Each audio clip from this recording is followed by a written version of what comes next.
It was midnight. The heart-wrenching cries of wild animals could be heard from the surrounding forests.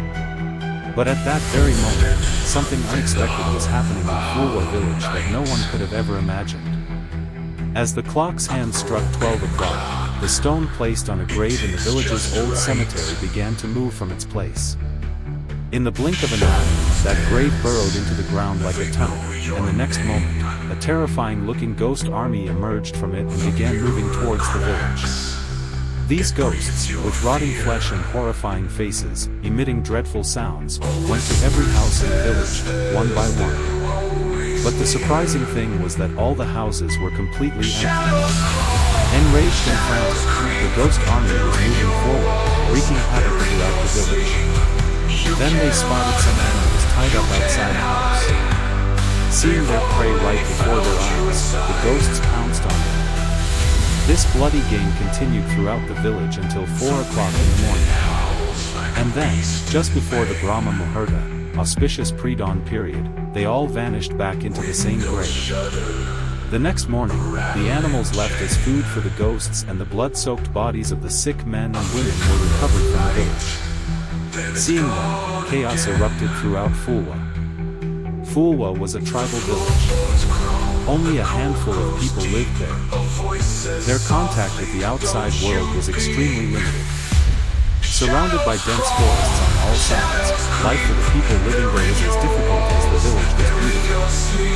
The villagers believed that Fulwa was a cursed village. Fearful that the curse might affect their own lives, outsiders did not want to come to this village. Every year, on the 15th night of the month of July, hungry, wandering souls would descend upon this village, set up camp, and kill countless animals and humans to satiate their hunger.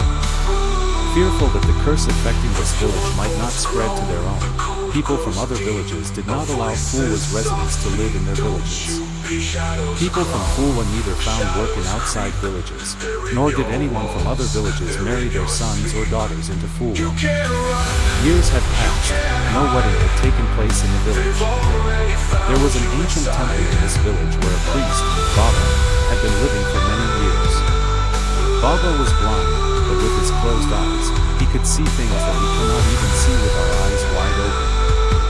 What happened, Baba? Why do you look so troubled? Did you have a bad dream? Not a dream, child. This is the sound of their arrival. They are coming. And this time, when they come, there will only be destruction. We will have to give them their prey, otherwise no one will be saved from this village's curse. The priest's words spread through the village like wildfire, and every single villager trembled to their core at the thought of the upcoming 15th night of the month. Every year, on the 15th night of the 7th month, the villagers would flee, leaving behind their pet animals and people suffering from incurable diseases in the village. This was so that the wandering souls could drink the blood of those animals and old, sick people to quench their hunger and save the rest of the villagers. What are you saying, Baba? Don't we satiate their hunger every year? Then why do they want to bring destruction to this village this time? What mistake did we make? I don't have the answers to your questions, but I can feel their presence. They are all hungry, tormented, thirsty souls. And this time, they are coming to accomplish a special task in the village. A massive army of ghosts is with them, which also includes a demon from hell. The villagers now only had hope from the priest, because only he could see the activities of the other world, and only he could suggest a solution to this problem. It was the deep, black night of the new moon. A profound silence was spread everywhere. Radhika was running restlessly from one place to another, but she couldn't understand where she was trapped. This dark and stinking place was so frightening and ugly that Radhika was sweating nervously. Then her eyes fell on a frightening black shadow standing in front of her, seeing which Radhika shuddered. One by one, countless black shadows surrounded Radhika. The shadows were so terrifying that just looking at them made Radhika's blood run cold. Ghosts with bodies like skeletons of rotting flesh and bones were slowly moving towards her. Seeing all those frightening ghosts coming towards her, a powerful scream escaped Radhika's mouth, and with that, she sat up in her bed. Hearing her voice, her mother and father came running to her, worried. "What happened, Radhika? Don't panic, you are in your home. We are right here. Don't be afraid, child." Mom, I had that scary dream again. Those same black, horrible shadows, they had surrounded me from all sides. They won't let me go, Mom, they won't let me go. Calm down, child. Dreams are just dreams, they have nothing to do with reality. Don't be afraid, we will go to the temple today and get a sacred thread in the name of Mother Kali made for you by the priest. With Mother Kali's blessings, everything will be fine, child. But you remember one thing, don't tell anyone about this dream. People in this village are already scared. If someone misinterprets your dream, it will become difficult for us to live in this village. Radhika's parents go to meet the priest. No thread can protect your daughter.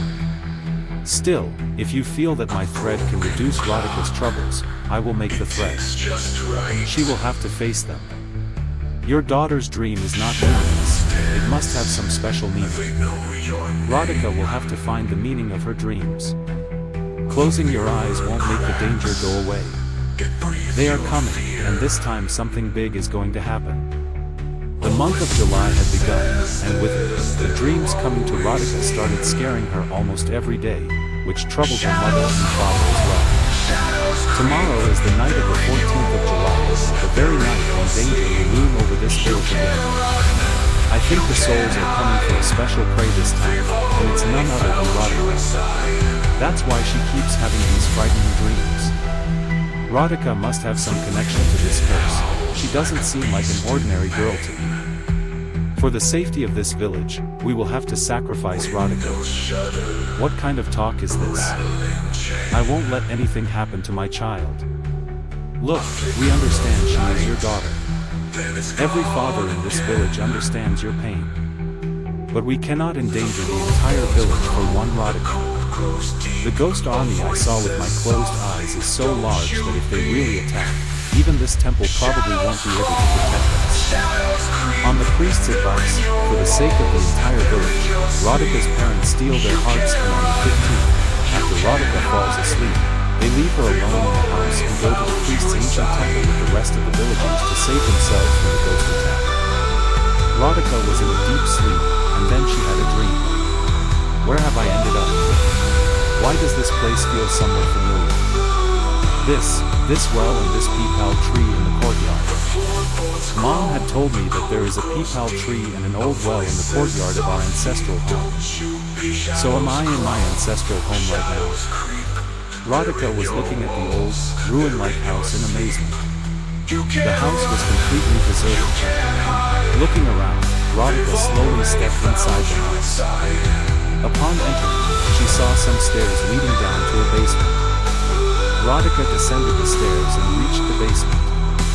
In the basement, Radhika saw a room where a strange, large-sized book was kept, wrapped in a red silk cloth. Radhika went and picked up that large book and removed the silk cloth from it. As soon as the red cloth was removed, a sharp light hit Radhika's eyes, and with a jolt, her eyes opened. Getting up from the bed, Radhika called out for her mother and father. But within moments, she realized that let alone her mother and father, the entire village was completely deserted at this time. This means everyone has left me alone in the village and run away. Today is that bloody night, isn't it, when the ghost souls attack this village? This means I have been chosen as the prey for those ghosts tonight. I am their target tonight.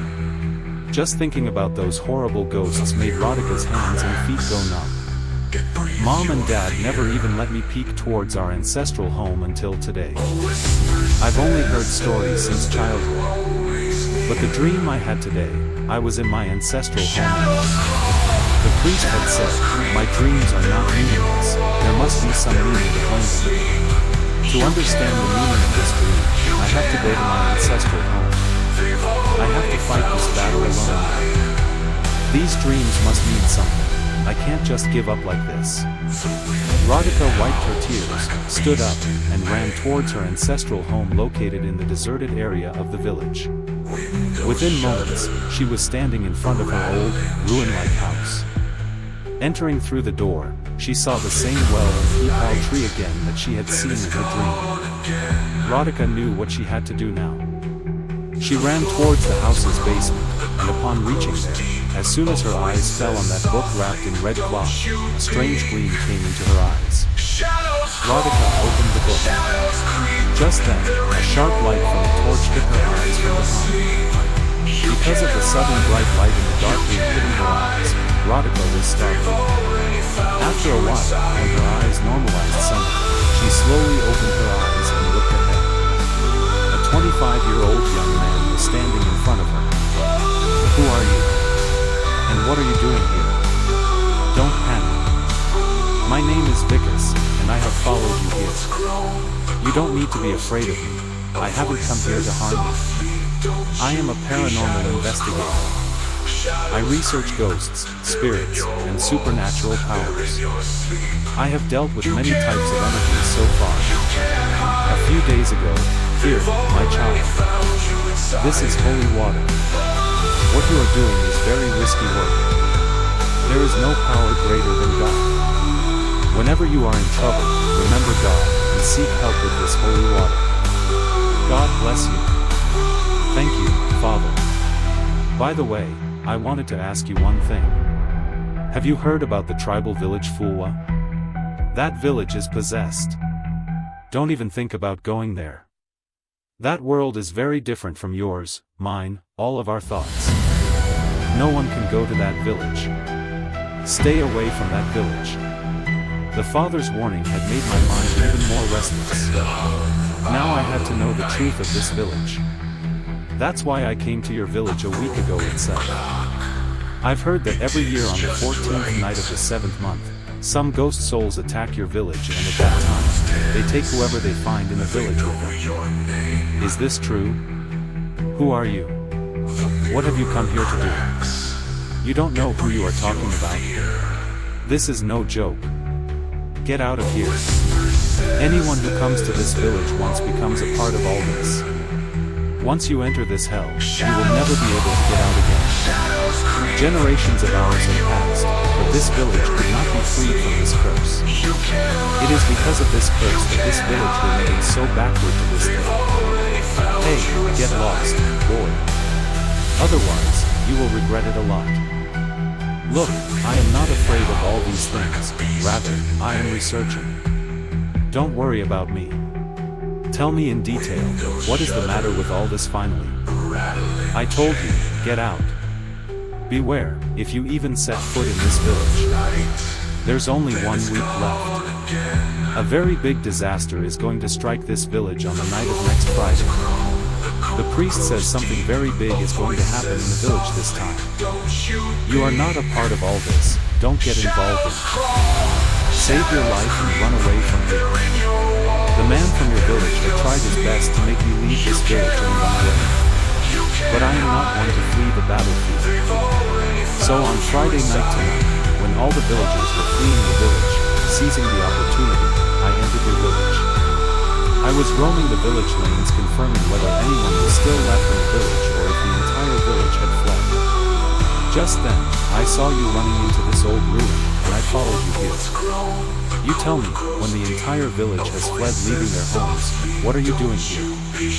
After listening to Vikas's entire story, Radhika began telling him in detail about all the events that had happened to her so far. So your own parents left you to die and ran away. I think you are right. There must be some connection between you and this curse. That's why only you have such dreams. I think we should read the book. We will surely find something in it that can give us the answers to our questions. According to this book, this village can be freed from the curse. But for that, a special ritual has to be performed. Yes, and that special ritual has to be performed by going to hell. This village is cursed because the door to hell is hidden in this very village. Every year on the 15th night of the 7th month, that door to hell opens, and through this very door, those hungry demons come out and eat whoever comes in the path to satisfy their hunger. If we want to free this village from the curse, we have to close that door to hell forever. Look, Radhika, this is going to be very difficult. Are you really ready to do all this? Vikas, anyway, that door to hell is going to open tonight. And as soon as those demons come to this village, they will hunt me down no matter what. It's better to die bravely while fighting than to die like a coward. Then let's go, time is very short. We have to go to the old cemetery. The map given in the book says we will find a way forward there. The two go to the cemetery, and upon approaching an old graveyard, they discover that the path to hell opens from right here. Vikas and Radhika enter that path. Vikas, this is just like our village, isn't it? Look, the village square, this old banyan tree, and this is Banu Kaka's house, but everything here looks so dirty, black, and slimy. A stench is rising everywhere. This filthy tar is flowing from the walls. Is this what hell is like? I don't know, Radhika. All of this is really very scary and disgusting. Whatever happens, don't let go of my hand. We are both together. That is our strength. The two of them kept moving forward, frightened. Then they felt that someone else was also moving around them. Vikas, I feel like someone just passed by me very quickly. Yes, you are right. I also keep feeling the presence of someone around me. Radhika and Vikas looked around them. They started seeing some horrifying figures there. Radhika tightly held Vikas's hand. Vikas, these are the same frightening shadows that used to come in my dreams and scare me. These are the same evil souls that come to our village and play games of death. These won't let me go now. Don't be afraid, Radhika, keep moving forward. These demons won't be able to harm you, I am here. Vikas took out a small bottle from his pocket and sprinkled a few drops of water on the ground. This is holy water. Those demons cannot touch this water. But yes, with its help, we can only stop them for a while. They can overpower us after a little while if they want. Vikas held Radhika's hand, and they tried to run away from there, avoiding those ghosts. Then their eyes fell on an 8-foot-tall demon in front of them, with large matted locks emerging from its body, waving in the air. It seemed as if it was floating in the air. So you have come burning into hell yourself. Now you have two paths. Either surrender yourself to the god of hell and quench my hunger. But if you do not surrender yourself to me, then you will be trapped in this hell forever, and the entire village will be killed along with you. No. Nothing will happen to my village. You are trying to deceive me with your words. Your villagers are now guests for only a few more days. Because only lost souls like us can come to this hell. Because of you living humans coming to hell, this door to hell will not close until you return from here. You will never be able to return from here, and this door will never close. We will all now quench our hunger by drinking blood every day. Don't fall for its words, Radhika. It is misleading your mind. Remember what was written in the book. You will become the reason for the villagers' liberation, not their death. Let's get out of here, don't make any deal with it. Vikas pulled Radhika towards him, took a handful of vermilion, Sindor, in his hands, recited some mantras, and threw it towards the demon. As the vermilion touched it, the demon's scream echoed all around, and with that, the two of them ran away from him. A short distance away, they saw the temple of the village's blind priest. Behind that temple, some people dressed in white clothes were seen sitting in a row. Vikas, this can't be. These are all those people from our village who are no longer in this world. How are they here? Maybe they can help us somehow. We are in hell, don't be afraid. This is their place. Grandfather, do you know the path to freedom from the curse? I have come to free this village from the curse. I have read that book kept in our house. Radhika, there is a secret chamber in this temple. The same place where the sanctum sanctorum of God is in your village's temple. In hell, there is no idol of God in that room. But even here, that room has so much energy that no evil power can enter. You go and complete your ritual in that very room. Radhika and Vikas began to enter the temple. But then, the sound of the demons screaming made blood start flowing from his ears. The temple walls began to crack, and pieces of stone started falling from the ceiling. Just a few more steps, Radhika. After that, the village will be free from the curse. You can do it. Ignoring the events happening around her, as Radhika stepped towards the sanctum sanctorum, a rotten, putrid hand came and tightly gripped her feet, seeing which Radhika started screaming loudly. Vikas picked up a stone lying nearby and started hitting that hand. Just then, a shadow with a white face came and grabbed Vikas and threw him far away. Radhika, do something. Then Radhika's eyes went to a thread tied on her hand, which her mother had tied on her wrist. Radhika untied that thread and touched it to the rotten hand, and that hand disappeared from there. Vikas and Radhika entered the sanctum sanctorum of the temple. Upon entering, Vikas used vermilion to recite mantras and created a protective circle. I have created a protective circle. Now no evil power will be able to enter. After that, the two of them sat in that circle and began performing the ritual by reciting the mantras mentioned in the book.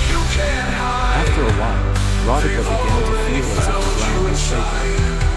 The sound of lightning crackling began to be heard from the sky, and along with that, terrible sounds started coming from all around. From the sounds coming from outside, it seemed to Radhika as if a very terrible storm had arrived outside. Continuously reciting the mantras, she offered the final oblation into the fire altar, having come, and with that, she also burned that red book in the same fire altar, turning it to ashes forever. Vikas, this book contained not only the ritual to close the door to hell but also the ritual to open it again. That's why by burning this book in this fire altar today, I have destroyed it forever, so that no one can ever open the door to hell again, even if they want to. Come on, Vikas, our ritual is complete. Soon the door to hell will be closed forever. We have to get out of here before that. Radhika and Vikas quickly exited the temple and ran outside. It was raining heavily outside, and stormy winds were blowing. It seemed as if this storm would sweep everything away with it. Trees were being uprooted and falling somewhere, stones were sliding somewhere, and Vikas, disregarding the weather, held Radhika's hand and ran back towards the cemetery. Just as they reached right in front of the door, they heard the roar of the hell demon behind them. Before the demon could stop them, a large bamboo tree nearby broke and fell on them. Radhika and Vikas exited through the door. As soon as they came out, that path closed forever. Vikas, I could never have done this without you. Just as my going there was destiny, your meeting me was also a destiny. Vikas and Radhika returned and went to the temple and told the whole story to the villagers. I have freed the village from the curse forever, Mom. The priest was right, my dreams had a special meaning. Destiny itself had chosen me so that I could free this village from the curse. You said right, son. It's all a play of destiny. Destiny had probably written that this village should be freed from the curse through your hands only. 70 years ago, I too had gone to that hell realm with your great-grandfather to free this village from the curse. Fighting those demons, your great-grandfather and I were badly injured and somehow saved our lives and returned. Giridhari died as soon as we reached the village, and I lost my eyes forever. From then until today, I could clearly see the events happening in hell with these closed eyes. Perhaps I have stayed alive until today waiting for this day.